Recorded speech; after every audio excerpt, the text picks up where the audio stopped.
శ్రీకాళహస్తిలో 154 కోట్ల విలువైన 3 ఎకరాల భూమి కొట్టేసేందుకు పెద్ద స్కెచ్ చేశారంటూ సాక్షి ఒక పెద్ద కథనాన్ని ప్రొజెక్ట్ చేసుకొచ్చింది.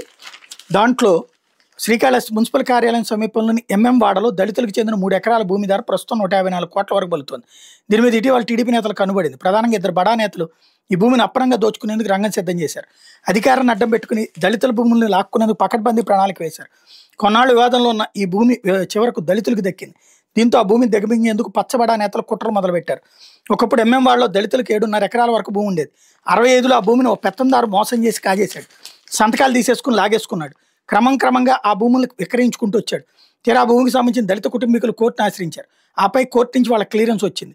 అందులో 3 ఎకరాలు దళితులకు దక్కింది. దళితుల కోర్టు తీర్పు ప్రకారం వచ్చిన 3 ఎకరాల విలువ సుమారు 154 కోట్లు అని తెలిసి పచ్చగద్దలు వాలిపోయి అందులో 2 బడా నేతలు చేతులు కలిపి ఎలాగైనా భూమిని ఆక్రమించేందుకు కంకణం కట్టుకున్నారు. ఇది తెలిసి అడ్డొచ్చిన దళితులపై దౌర్జన్యాలకు పాల్పడ్డారు.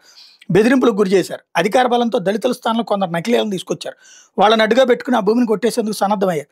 ముందుగా రెవెన్యూ సిబ్బందిని తమ అధికార బలంతో వశపరుచుకున్నారు. రికార్డులను తారుమారు చేశారు. ఆపై భూమిని జేసీబీలతో చదును చేసి సబ్ డివిజన్లు చేయించారు. సర్వేరాళ్ళు కూడా పాతేశారు. నేడంటే వాళ్ళు సోమవారం రిజిస్ట్రేషన్ చేసింది ముహూర్తం పెట్టుకున్నట్టు తెలిసింది. ఈ దందాల కొందరు రెవెన్యూ అధికారులు నకిలీ వ్యక్తులకు సదరు బడా నేతలు కాసులు గుమ్మరించారు. పలు ఆఫర్లతో పాటు గిఫ్టులు కూడా అందించారు. దాదాపు ఒక్కొక్కరికి 5 లక్షల చొప్పున ముట్టినట్టు సమాచారం. అయితే దందాపై మళ్లీ కొందరు దళితులు కోర్టును ఆశ్రయించేందుకు అడుగులు వేస్తున్నారు. మానవ హక్కుల కమిషన్ కూడా ఫిర్యాదు చేసేందుకు సిద్ధంగా ఉన్నట్టు తెలిసింది. భూదందా మీద టీడీపీలోని మరో వర్గం మండిపడుతోంది.